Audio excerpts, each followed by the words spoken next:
Hello everyone, welcome to అర్బకస్ media. YS Jaganmohan Reddy గారు 5 ఏళ్ళు పరిపాలించి ఆంధ్రప్రదేశ్లో ఏమైనా కట్టిండా అంటే ఒకే ఒకటి కట్టిండు. అది విశాఖపట్నం రుషికొండ బీచ్ దగ్గర ప్యాలెస్.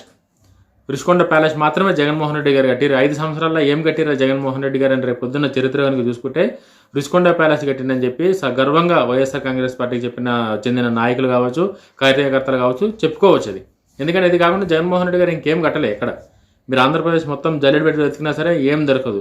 జగన్మోహన్ రెడ్డి గారు ఈ రుషికొండ ప్యాలెస్ని కొండనంతా తవ్వి ఎందుకు కట్టిండో అని చెప్పేసానంటే ఈవెన్ జగన్మోహన్ రెడ్డి గారు కూడా క్లారిటీ లేదు ఎందుకోసం కట్టినది.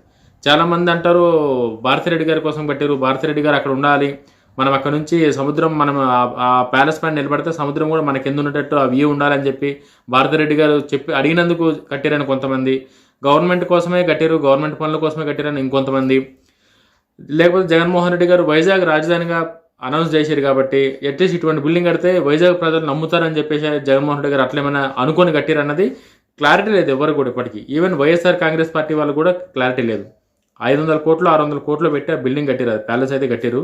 ఆ కొండను తవ్వి చాలా పెద్ద అక్కడ ఉన్న రిసార్ట్లు అన్నీ తీసేసి చాలా పెద్ద టాస్క్ అది.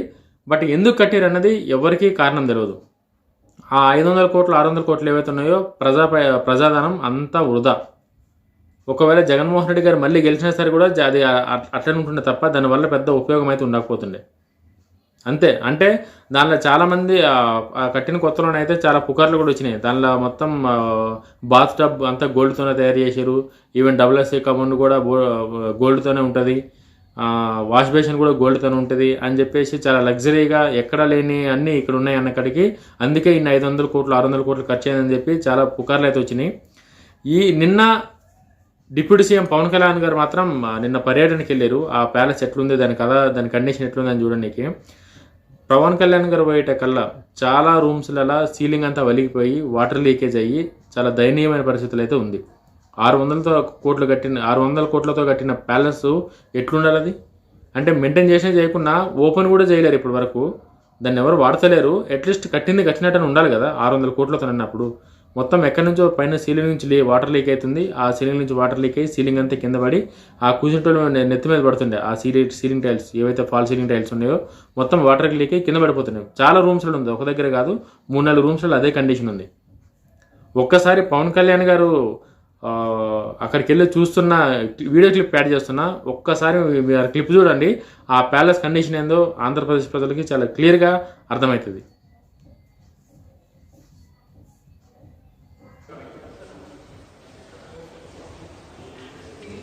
సీలింగ్ పడిపోయింది, లీక్ పడుతుంది. మీరు అక్కడ ఉండండి రావుతున్నా. ఒక నిమిషం ఉండరు అక్కడ. మీరు కొంచెం పక్క వచ్చాను. ఈజీగా కదా కూర్చున్న వాళ్ళ మీద పడద్దు. అది కూడా వచ్చేలా టిల్ట్ చేసి tilt up. It's high time we should take a call. You have to put our food on.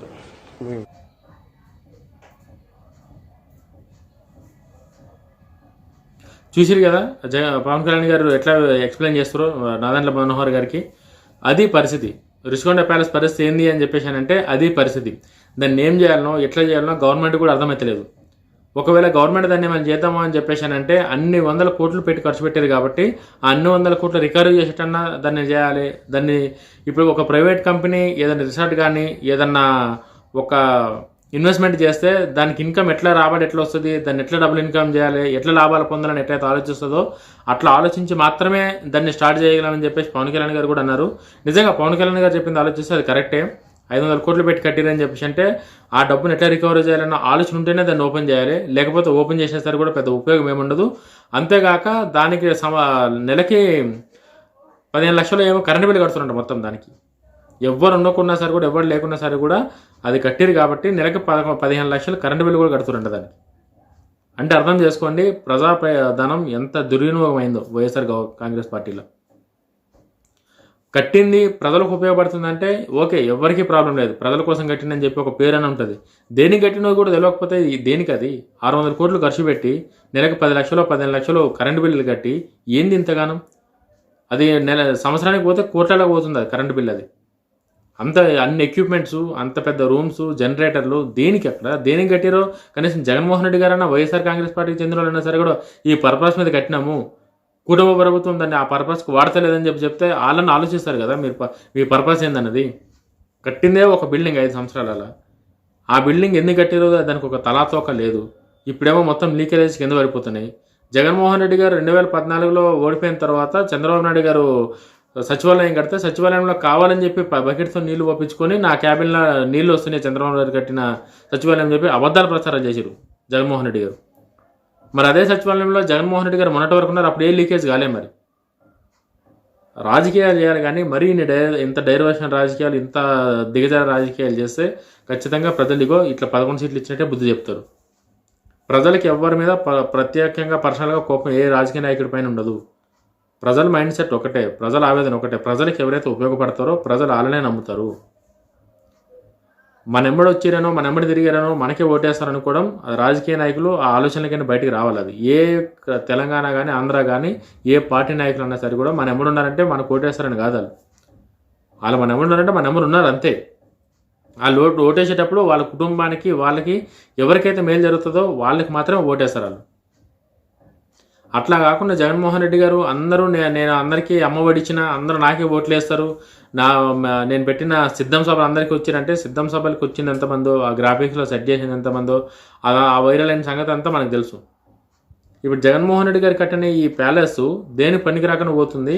Vizag చాలామంది వైఎస్ఆర్ కాంగ్రెస్ పార్టీ నాయకులు అది కన్స్ట్రక్షన్ కంప్లీట్ అయినాక స్టార్ట్ తీసి Rushikonda palace view night view అని చెప్పేసి చాలామంది సోషల్ మీడియాలో హంగామా చేశారు. ఏం చేసుకుంటారు నైట్ వ్యూలో దాన్ని చూసి? ఇయ్యలే రేపు ఒక చిన్న షెడ్ వేసి, ఒక రేకుల షెడ్డో లేకపోతే ఒక కమ్మలతోనో ఒక గడ్డితోనో ఏదైనా వేసి దానికి లైట్లు పెడితే కూడా నైట్ వ్యూలో మస్తు కనబడుతుంది. అయితే గొప్పది అది. నైట్ వ్యూ అనేది ప్రజలకు ఉపయోగపడి బాగా కనబడితే దాన్ని నైట్ వ్యూ అంటారు. 4 లైట్లు పెట్టి వ్యూ రుషికొండ ప్యాలెస్ వ్యూ అని చెప్పేసి అంటే ఇంకా వాళ్ళ మైండ్ సెట్, వాళ్ళ వే ఆఫ్ థింకింగ్ ఎట్లుందో ఆలోచించండి ఒకసారి.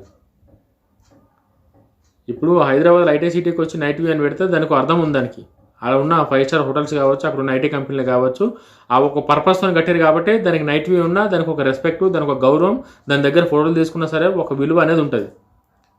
దేనికి కట్టిరో తెలియకుండా ఆ నైట్ వ్యూ చూడండి అది ఎట్లుంది అని అంటే ఏం చేసుకుంటాం. నైట్లో 10 లైట్లు వెలిగితే అయిపోయింది. అది సముద్రం దగ్గరికి నుంచి 10 లైట్లు వీడికైనా కనబడితే అది నైట్ వ్యూ గొప్పది అయిపోయినట్టు. అది ఇప్పటికన్నా సరే కూడా ఇటువంటి పనికిరాని ఆలోచనలకైనా బయటకు వచ్చి ఆంధ్రప్రదేశ్ ప్రజలకి కుటుంబ ప్రభుత్వం, నన్ను అడిగితే కుటుంబ ప్రభుత్వం ప్రతిరోజు కాదు ప్రతి గంట ఆంధ్రప్రదేశ్ ప్రజలకి ఎట్లా మేలు చేయాలన్న ఆలోచనతోనే చంద్రబాబు నాయుడు గారు, నారా లోకేష్ గారు, డిప్యూటీ సీఎం పవన్ కళ్యాణ్ గారు వీళ్ళ పనే అది.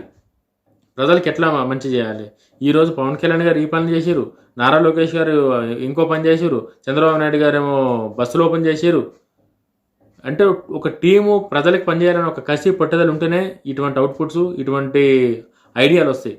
ఇప్పటికన్నా సరే కూడా ఆంధ్రప్రదేశ్ ప్రజలు కుటుంబ ప్రభుత్వానికి మద్దతు ఇచ్చి మీ పిల్లల భవిష్యత్తు బాగుండేటట్టు మీరే కాపాడుకోవాలని చెప్పేసి అయితే నేను వీడియో ద్వారా తెలియజేస్తున్నా. వీడియో కానీ నచ్చితే లైక్ చేయండి, షేర్ చేయండి, సపోర్ట్ చేయండి. జై హింద్.